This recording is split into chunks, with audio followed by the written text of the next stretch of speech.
Seja bem-vindo! Nesse vídeo, dando continuidade à nossa playlist Iniciando com React Native, eu quero mostrar para você algumas coisas importantes nesse momento, como por exemplo, como é a estrutura de um projeto React Native, o que são dependências e também te mostrar o que é uma documentação e como fazer um bom uso dela, beleza? Primeiramente eu estou aqui com o nosso projeto que foi criado no vídeo anterior. Se você não viu, é só clicar no link aqui na descrição, vai estar em algum lugar aqui.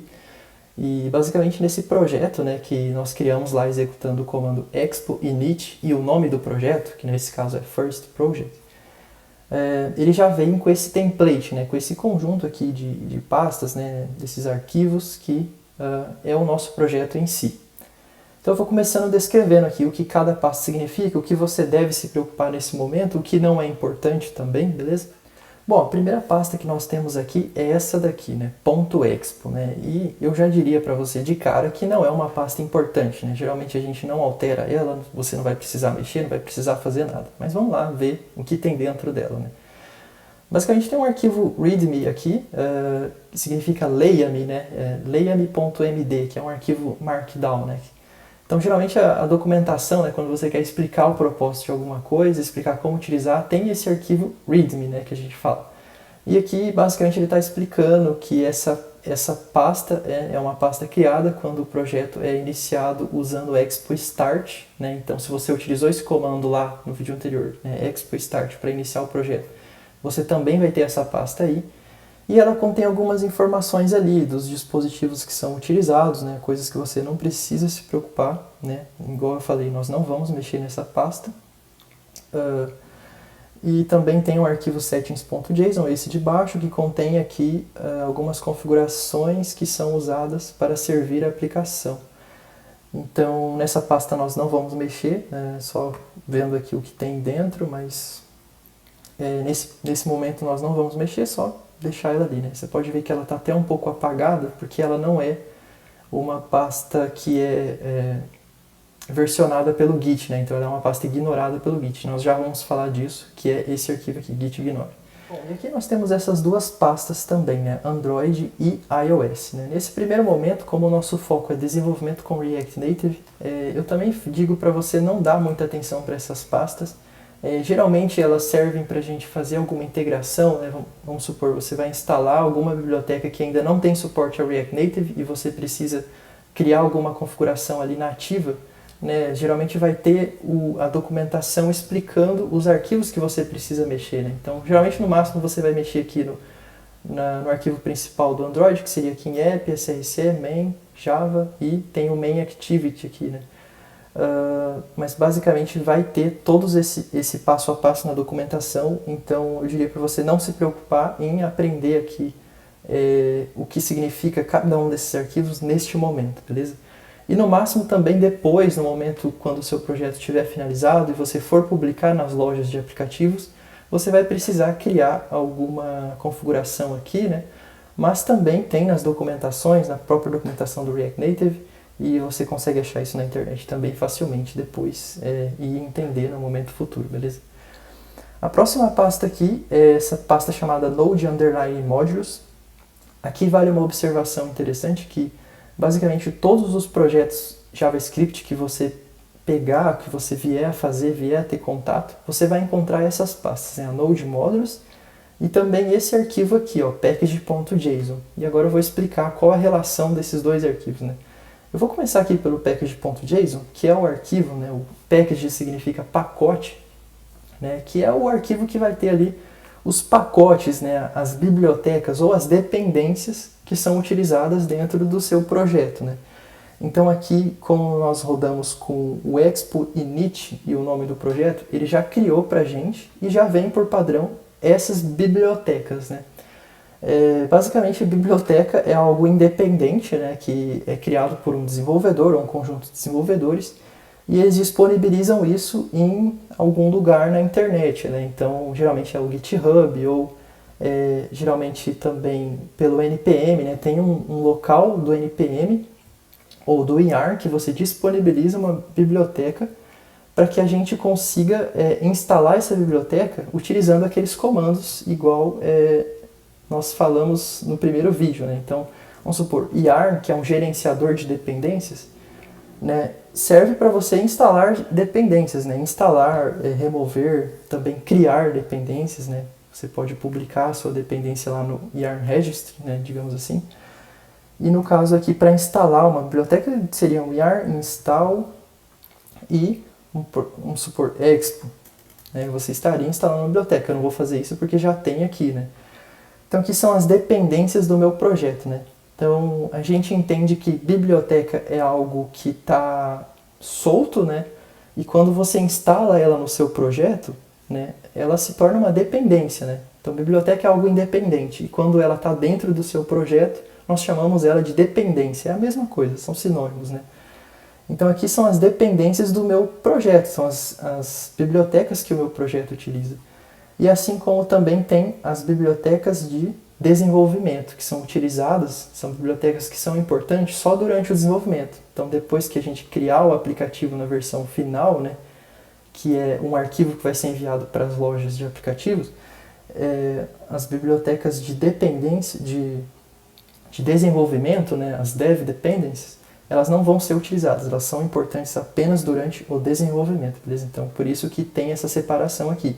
Bibliotecas que são importantes sempre para o projeto, que o projeto depende dessas bibliotecas, e também as dependências que são importantes só durante o desenvolvimento, então enquanto você estiver codando aí que elas vão ser importantes. Então basicamente esse arquivo é isso, o package.json, ele vai ter algumas informações ali, o nome do seu projeto, a versão, qual é o arquivo principal do seu projeto, isso é importante, né? Que no caso aqui nós estamos dizendo que é o index.js, que é esse arquivo aqui, que eu já vou mostrar, e já vem assim por padrão, né? Então cada biblioteca que nós viermos a instalar no projeto, ela vai ser colocada aqui, ou se for uma biblioteca de desenvolvimento, vai ser colocada aqui, beleza? Então basicamente é isso. E qual é a relação do package.json com o Node Modules, né? Acontece que quando você instala uma biblioteca, essa biblioteca geralmente ela tem outras bibliotecas por trás dela. Então, é como se fosse uma árvore, né? Uma biblioteca depende de outra, que depende de outra, que depende de outra. Esse é o ecossistema JavaScript, beleza? E essas dependências, elas são registradas em um arquivo chamado lock, com a extensão lock, que no caso aqui, como eu utilizei o yarn, ficam registradas no yarn.lock. E se fosse com npm, caso você utilize npm, o nome desse arquivo, em vez de ser yarn.lock, vai ser packagelock.json. Mas basicamente aqui, então, cada biblioteca vai ter o local que foi feito o download dessa biblioteca. Inclusive, se você copiar esse link, né, esses links aqui do Resolved, e colar no seu navegador, você vai ver que vai baixar um arquivo que seria a biblioteca em si. Mas basicamente aqui é um arquivo que registra a biblioteca e as dependências dessa biblioteca, né? Então é como se a biblioteca fosse uma dependência do nosso projeto que tem outras subdependências, tem outras coisas por trás ali, por debaixo dos panos, né? Então, por exemplo, o Babel, né, que é uma biblioteca muito importante para projetos de JavaScript, ela tem várias outras dependências aqui, que no caso, a nível aqui desse vídeo, não é importante a gente ficar sabendo, não é importante a gente entender tudo, mas é importante só você saber o que é uma biblioteca, o que é uma dependência, beleza? Então, basicamente é isso. Então, agora você já entendeu o que é o package.json, né? Basicamente é o arquivo que vai ter as dependências e as dev dependencies. E também tem os scripts, você pode criar scripts personalizados. Então, vamos supor, esses scripts, toda vez que eu digito yarn start aqui no meu navegador, eu vou até digitar aqui agora, start, ele já mostrou aqui, ó, que rodou esse comando na verdade. Então, é como se os scripts fossem alias, né, como se fossem atalhos para a gente executar um comando padrão ali, né. Então, em vez de eu digitar tudo isso, eu posso digitar só start, que significa tudo isso. Então, é para isso que servem os scripts aqui em um projeto JavaScript de modo geral, né. Então aqui no caso, se fosse com npm, né, eu poderia, se eu estivesse utilizando npm, em vez de digitar yarn start, seria npm, que é o gerenciador de pacotes que você está utilizando, run e o nome do script aqui, né? Então esse aqui é um nome que você dá para rodar um script, beleza? É basicamente isso, para isso que servem os scripts. Você pode criar comandos para o que você quiser, basicamente. Nesse caso já vem por padrão, e de modo geral é assim que a gente utiliza, né? Já vem por padrão, e é porque são os mais necessários, digamos assim, durante o desenvolvimento ali, beleza? O próximo arquivo que nós pulamos aqui, dando continuidade, esse arquivo buckconfig, você não precisa se preocupar, é um arquivo que vem por padrão também, é um arquivo ali utilizado pela parte do Android. Não precisa se preocupar, não precisa mexer nesse arquivo, só ignora ele mesmo, é um arquivo de configuração. O próximo aqui são os arquivos do Git, né? O Git Attributes também é um arquivo que você, de modo geral, não precisa mexer, pode ignorar ele. E o próximo arquivo, sim, esse talvez a gente venha alterar alguma coisa futuramente, ou sempre é importante você colocar aqui o que você quer que o Git não monitora, né? Porque o Git é um sistema de versionamento, né? Então, nós vamos criar uma funcionalidade e você sobe o seu código para o Git, né? Você salva ele com o Git. E o Git se integra com ferramentas online de versionamento. Então, por exemplo, o Git é o sistema da sua máquina, mas com o Git você pode enviar para o GitHub ou para o Bitbucket, que são sistemas online, para você poder ver as versões do seu projeto. Caso dê erro em uma, né, você pode voltar.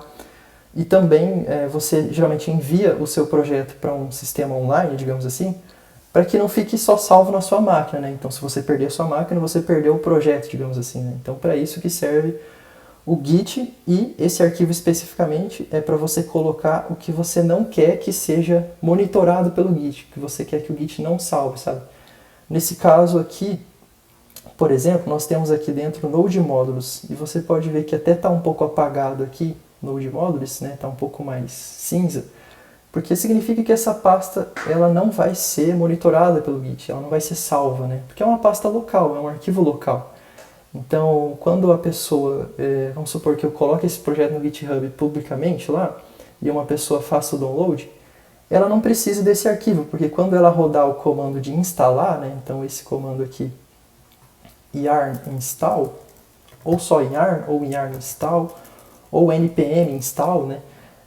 Quando ela rodar esse comando, ela vai clonar o projeto para a máquina dela, e quando ela rodar esse comando, ele vai instalar todas as dependências que estão aqui, beleza? Então a pessoa não vai precisar ter o Node Modules, porque ele vai se gerar sozinho, né? Quando eu instalar, eu vou até fazer isso aqui agora para você ver, eu vou apagar esse arquivo, ó, deletei, e vou deletar esse aqui também. Então agora, deixa eu fechar tudo aqui.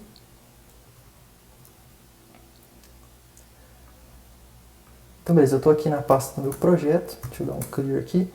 Ó, observe que não tem a pasta Node Modules e também não tem a yarn.lock, beleza? Só que se eu der um yarn aqui, pode ser yarn install ou só yarn, ele vai instalar todas as bibliotecas que estão aqui, né? Inclusive as de desenvolvimento. E nesse momento, quando ele instalar, ele já vai gerar automaticamente as pastas Node Modules e o yarn.lock. Por isso que a gente diz que são arquivos locais, né? Geralmente você não envia para o Git a pasta Node Modules, é uma pasta que é gerada sempre que você instala, beleza? Sempre que você instala o projeto. Bom, enquanto instala aqui, eu vou até dar continuidade aqui, vamos seguir. A próxima pasta é o app.js, que nesse caso a parte do app que está sendo mostrada na tela. Não sei se você lembra lá que eu executei, já eu vou executar de novo. Mas aqui é a parte do React Native em si, beleza? Que tem aqui um componente, os componentes do React Native, que está renderizando aqui um JSX, eu já vou falar o que significa JSX para você. E a próxima pasta é o app.json, que é algumas configurações aqui que já vem por padrão também, né? Como o nome do projeto, o slug e a versão, né? Que é algo padrão aqui do projeto. A próxima é a Babel Config, né? Basicamente, o Babel é uma ferramenta que é muito importante para o React Native. Nessa pasta aqui, geralmente a gente não mexe também, mas se precisar mexer, né, se você for instalar alguma coisa, vai ter na documentação o que você vai precisar alterar aqui, né, qual configuração você vai precisar alterar e como alterar também. Então, basicamente, o Babel, no mundo do JavaScript, assim, ele é um transpilador. Na verdade, ele é chamado de transcompilador. No mundo do JavaScript existem várias versões dessa linguagem, né, que a gente chama de ECMAScript. Então tem o ECMAScript 5, ECMAScript 6, ECMAScript 2017 e assim por diante. São várias versões.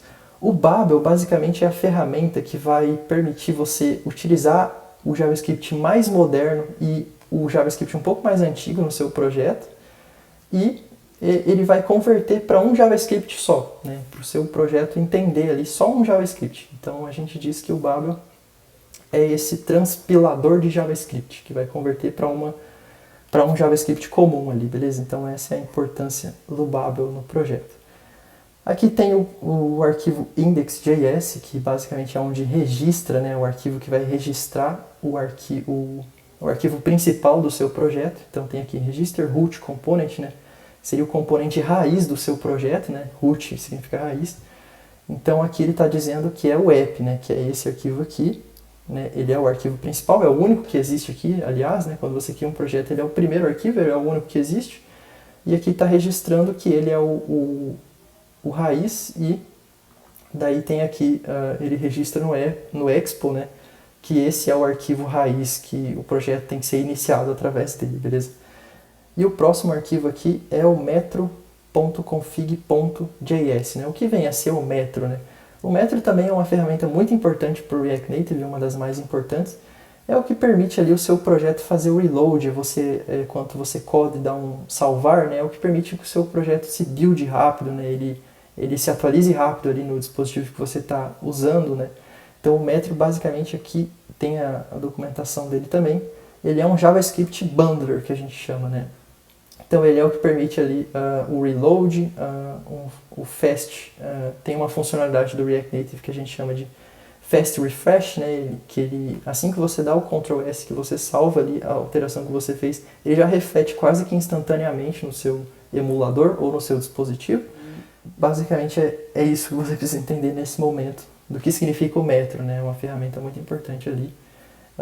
E de modo geral nós também não alteramos, né? Não alteramos esse arquivo, ele fica ali do jeito que ele veio, beleza? Então basicamente era isso que eu tinha para mostrar para você sobre a estrutura do projeto aqui. Já terminou aqui de instalar também. Então você viu que eu rodei o comando yar, né, ou yar install, tanto faz, tá? Ele vai fazer a mesma coisa para instalar as dependências do seu projeto, né? Então ele leu aqui o package.json e instalou cada uma dessas bibliotecas aqui, dessas dependências. E daí criou de novo, né? Eu tinha apagado anteriormente a Node Modules, você pode ver que ele criou novamente e também criou novamente aqui o yarn.log, que é aquele arquivo que registra as dependências das dependências, as suas versões, enfim. Outra coisa que eu acabei esquecendo de comentar é que cada dependência, né, cada biblioteca, ela tem a sua versão, né? Então geralmente ela vai melhorando com o tempo, né? Os desenvolvedores vão lá, criam novas funcionalidades ou corrigem bugs, né? E para isso elas têm as suas versões, né? O React, nesse dia que eu estou gravando esse vídeo, está na versão 17. Né? Então era isso que eu tinha para falar para você sobre a estrutura inicial ali de um projeto React Native. Aliás, outra coisa que eu esqueci de comentar é que, de modo geral, nós criamos uma pasta chamada src aqui na raiz do projeto. Né? src é uma sigla para source, né, que significa fonte ou código fonte, né? Que essa sim será a pasta onde nós vamos criar todo o código, né, React Native. Nós vamos criar os componentes, as funcionalidades, vamos colocar imagens, se tiver, sempre nós vamos colocar dentro dessa pasta src, né, dentro da source. Então no caso eu já vou fazer isso aqui, ó, eu vou arrastar esse app.js para cá, ó, beleza? E como eu arrastei esse arquivo, eu vou alterar aqui que agora ele não vem mais daqui, mas agora ele vem do src barra app, né? Então que está aqui. Então ele deve continuar funcionando da mesma forma. Então agora toda a estrutura do projeto React Native nós vamos criar aqui, né? Geralmente segue nessa estruturazinha aqui, ó. Tem uma pasta chamada components, né? Que vai ficar os componentes. Depois tem uma pasta chamada pages, ou você pode chamar de screens também, tanto faz, né? Como é app, eu prefiro chamar de screen de modo geral. Então a pasta chamada screens. Você pode ter uma pasta chamada utils, né? Vamos supor úteis, que é onde vai ter algumas funções, né? Então vamos supor que o seu aplicativo tem uma função de converter data, né? Então essa função geralmente fica na úteis ali, são coisas úteis para todo o seu projeto, né? Acho que o nome faz referência a isso. E de modo geral também tem uma pasta chamada Navigation, ou Routes, né? Pode chamar de Routes, são as rotas ali, né? Então terão as telas, né, as screens do seu aplicativo e tem um arquivo também para você configurar o roteamento, né? Uma tela leva para outra tela e assim por diante, né? De modo geral é isso a estrutura assim que a gente começa a criar um projeto React Native. Tem um arquivo, como eu falei para você, o arquivo principal, que aqui nesse arquivo geralmente acaba se tornando o host, que é onde vai ter todas as páginas do aplicativo. E esse arquivo principal, ele sempre é chamado aqui no index, beleza? Também eu acabei falando ali o que significa uma biblioteca, né, que é um código externo. Nós vamos até instalar uma biblioteca agora para você entender melhor isso, beleza? Bom, então uma biblioteca nada mais é do que um recurso externo, né, que você pode instalar no seu aplicativo. E essa biblioteca ela pode ser para vários motivos, né, por vários motivos, vários propósitos, né.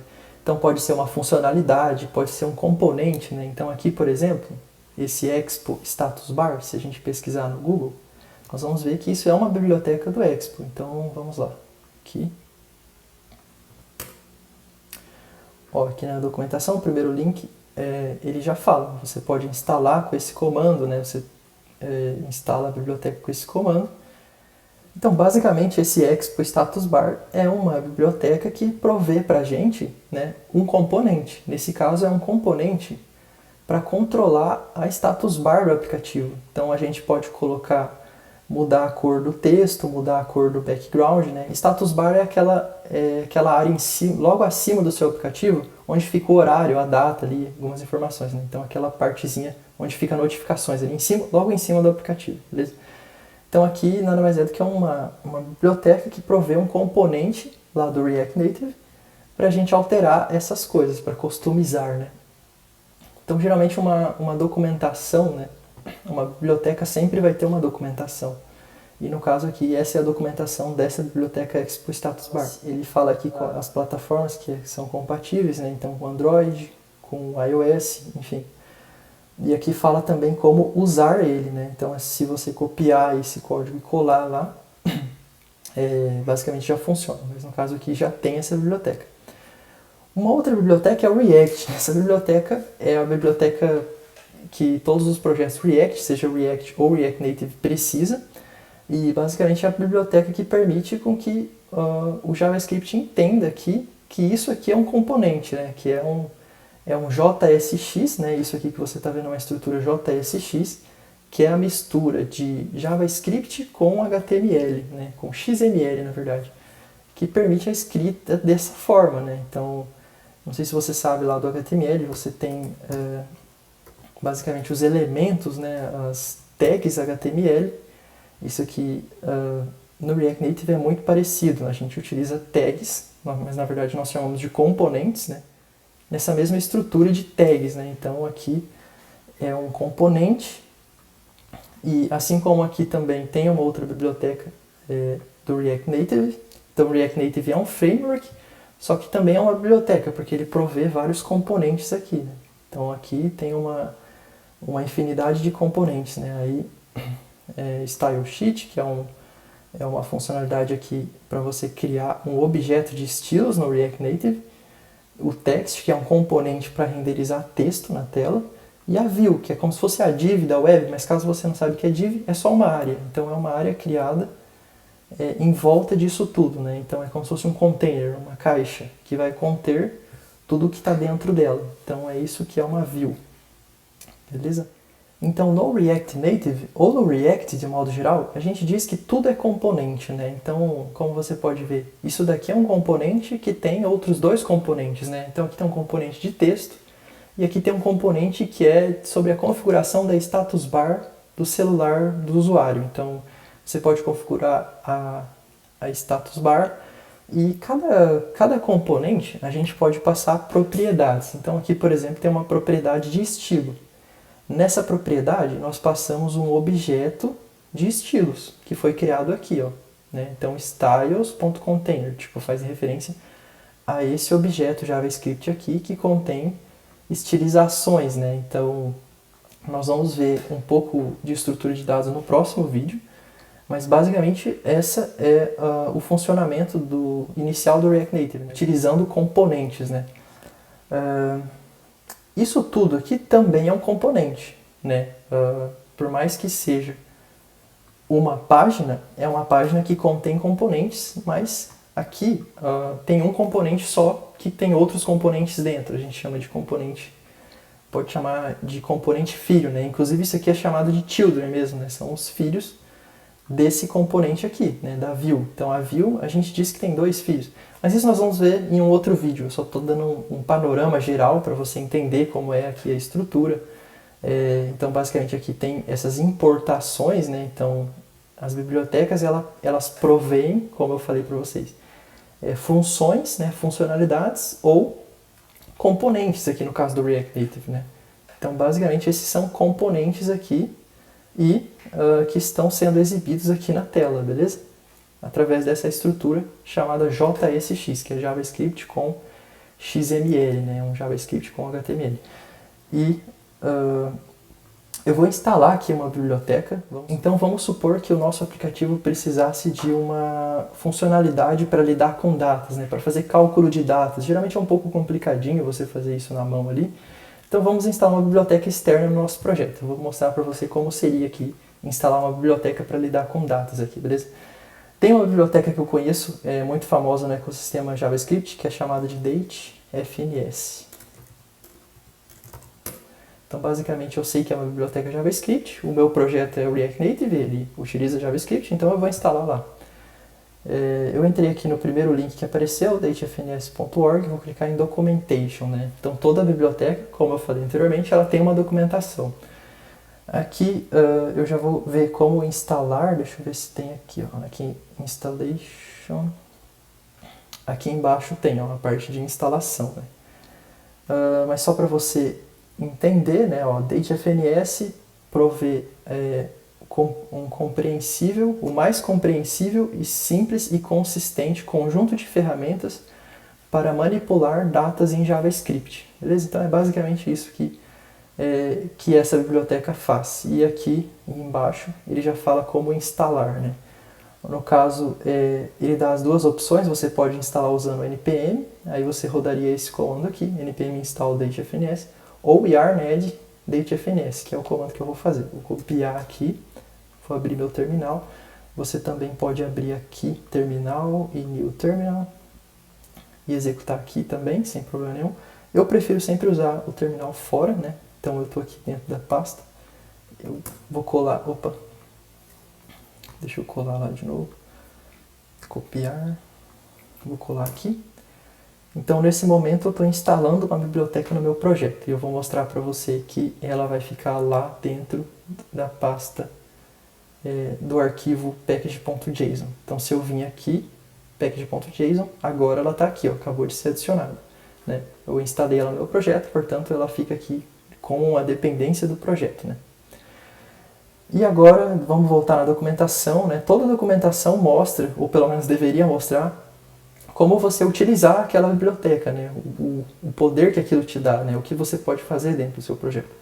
Aqui ele já falou, comece usando e deu essas duas linhas. Eu vou copiar aqui e vou colar no meu projeto. Vou colar essas duas linhas aqui. Primeiramente eu vou só comentar aqui, deixa eu comentar, está comentado aqui. Deixa eu só rodar aqui o projeto antes para mostrar para você o que isso faz. Vou dar um expo start aqui.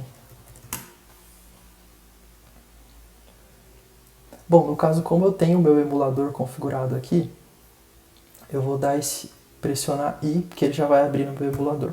Então, no seu caso, se você está com o seu dispositivo físico configurado, é só você filmar o QR Code aqui, beleza? Conforme eu falei lá no primeiro vídeo.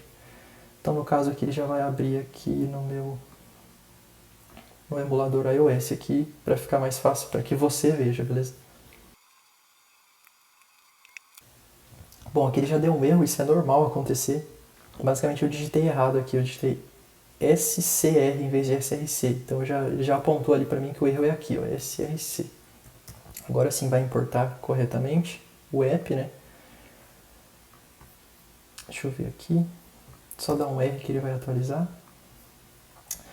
Beleza, então aqui atualizou, ele já está mostrando aqui a mensagem Hello 123. Deixa eu minimizar aqui, dividir a tela. Bom, Hello 123, né? Então se eu digitar outra coisa aqui, ó, por exemplo, Gabriel, e dar um Ctrl S, salvar, ele já atualiza aqui para mim em tempo real, né? Então basicamente essa é aquela funcionalidade que eu comentei, que é o metro, né? Que é responsável por fazer todo esse processo nessa velocidade muito impressionante. Então basicamente essas foram as linhas que eu copiei ali, né? Que ele indica aqui para começar a usar a biblioteca.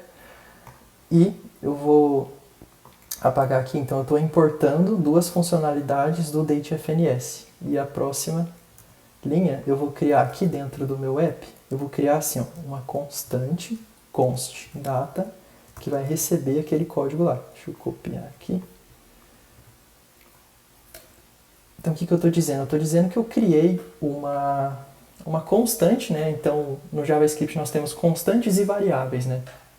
Basicamente, como eu sei que é algo que não vai mudar, que eu quero deixar constante mesmo, só para te mostrar, eu criei com o nome de constante aqui, chamado data, e eu vou usar essa funcionalidade que ele deu como exemplo ali na documentação. Então aqui está dizendo format distância, então provavelmente eu sei que é para formatar a distância entre datas, então vamos ler lá o que isso faz exatamente, né? Então deixa eu pesquisar aqui, ó. Format distância aqui, ó. Então a documentação vai explicar, ó, retorna a distância entre duas datas dadas, né, em palavras. Então ele não vai retornar em número, ele vai retornar em palavras, né? Então no caso, se você der dois intervalos aqui, 0 e 30, ele vai falar menos que 1 minuto. Esse é o resultado, tá vendo? Então esses aqui são os parâmetros da função, já vou falar para você o que é um parâmetro e o que é o resultado. E no caso ali, deixa eu ver o que ele está fazendo. Deixa eu quebrar assim, vai ficar mais fácil para ver. Então o que ele está fazendo aqui? Ele está pegando subdays, vamos ver o que é subdays também. Vamos ver na documentação aqui o que é subdays. Ó, a documentação tem tudo. Então ele subtrai um número de dias específico de uma data. Então, por exemplo, se você colocar uma data e o quanto você quer subtrair dela. Então aqui basicamente ele está pegando o dia de hoje. Então no JavaScript, quando você instancia o new date, ele sempre pega o dia atual, né? Então só para você, deixa eu colocar aqui console.log new date, né? Então ele vai aparecer aqui no log, ó. Ele já mostrou aqui que a data de hoje, né, o horário completo, né, no formato de time zone, né, ele mostrou aqui para mim. Então é isso que o new date faz, ele pega o dia atual. Só que aqui ele está falando que subtrai 3 dias, então é como se estivesse pegando 3 dias atrás, né? Então, no caso aqui, hoje é dia 1º de julho, então no caso ele pegou dia 28, né? 28, 29, 30, como se fosse dia 28 de julho aqui, isso que esse subday está fazendo, né? Foi a indicação da documentação. E a segunda data ele passou hoje, né? Então, digamos assim, 3 dias atrás, né, aconteceu isso. Então vamos ver o que isso retorna. Eu vou colocar aqui, ó. Distância em dias.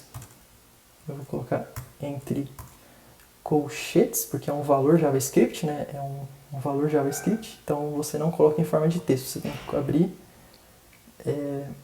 e fechar chaves, na verdade, né? E você coloca aqui, salva. Ó, distância em dias. 3 days ago, né? 3 days ago, né? Porque tá em inglês, por padrão é inglês.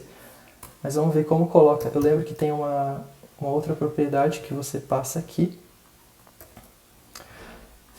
Outra coisa, ele recebe esses dois parâmetros, que seria a primeira data e a última, que ele vai calcular a distância entre essas duas datas, e depois aqui ele passa um objeto com alguns atributos que você pode configurar. Então, por exemplo, add suffix, né, só pelo nome já está bem sugestivo, é para colocar um sufixo, né, tipo No caso do inglês seria o ago, se eu não me engano. Vamos ver, eu vou comentar isso aqui, vamos ver. Olha, fica só 3 dias. Só que com o ago ele colocou o sufixo, né? Que seria, na língua portuguesa, caso você não saiba, o sufixo é o que vem depois, né? E tem o prefixo, que é o que vem antes da palavra em questão.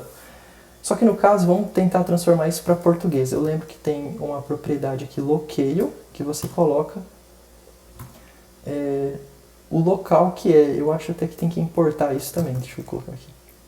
Import X. Bom, então isso eu sei porque eu já usei essa biblioteca antes, então eu sei que basicamente tem datefns, né? E dentro dessa biblioteca, que também é um projeto, né? Tem um sistema de pastas lá dentro, eu vou ir em locale, depois pegar ptbr, que seria referente, vou chamar aqui de ptbr também, que seria referente ao nosso idioma aqui, né? Então, ó, ele já alterou aqui, há 3 dias, né? E se eu tirasse o sufixo, nesse caso é até prefixo, eu acho, mas ele, como é em inglês o padrão, né? Ele considerou aqui nesse formato para português. Então, se eu tirar, ficou só 3 dias, né? Então, há 3 dias. Então, basicamente, isso que é uma biblioteca, né? Você instala uma biblioteca no seu projeto para ter funcionalidades que geralmente você não quer criar ou que é mais simples, né?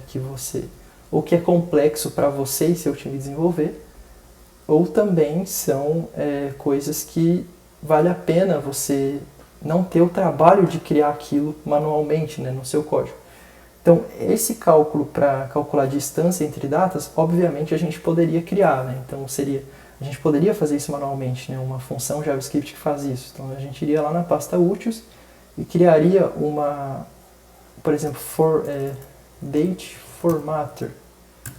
E a gente criaria uma função que vai receber a data inicial e a data final e calcular ali os dias. Mas no caso a gente preferiu aqui, eu preferi aqui só para te mostrar o que é uma biblioteca. Então é um recurso que você já pega pronto, é basicamente essa a funcionalidade de uma biblioteca, né? Só que, como tudo no mundo da programação, é um trade-off, né? Então você pode instalar uma biblioteca pronta, mas geralmente, né, nesse caso específico, né, será que vale a pena instalar uma biblioteca para usar apenas uma função da biblioteca, né? No caso aqui 2? Não sei. Então isso é algo que tem que ser pensado junto com o seu time, ou você mesmo tem que pensar, se você estiver desenvolvendo um projeto sozinho, se vale a pena instalar uma biblioteca externa ou você criar aquilo na mão, né? Então, geralmente sempre tem um trade-off ali, né? Que significa que você vai ter uma vantagem, mas também uma desvantagem, né? Então, era isso que eu queria te falar sobre bibliotecas, né? É uma funcionalidade externa, ou no caso do React Native, podem ser componentes e sempre vai ter documentação. O que é um componente eu acabei te falando aqui, né? Que é basicamente é a forma que o React, de modo geral, trabalha, né? São componentes, né? Então, no caso aqui, o nosso app também é um componente, que significa que é toda essa página aqui. É um componente de página, digamos assim, que dentro tem alguns outros componentes, né? Isso vai ficar mais claro para você nos próximos vídeos, quando eu explicar o que são propriedades de um componente, né? O que é os filhos de um componente, como você pode separar esses componentes, que é o padrão que nós seguimos com o projeto React, né? Esse é o legal de componente, porque você pode reutilizar o mesmo componente, você cria ele uma vez e depois você reutiliza ele em vários outros arquivos, né? Em várias outras partes do seu projeto, né? Então é isso que eu tinha para te falar de componente. E a parte da documentação também, eu acabei falando, né?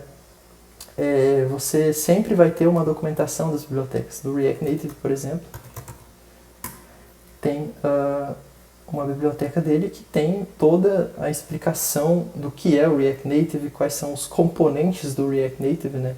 Então, como você pode ver aqui, no nosso projeto foram utilizados esses 3 componentes que já vêm por padrão.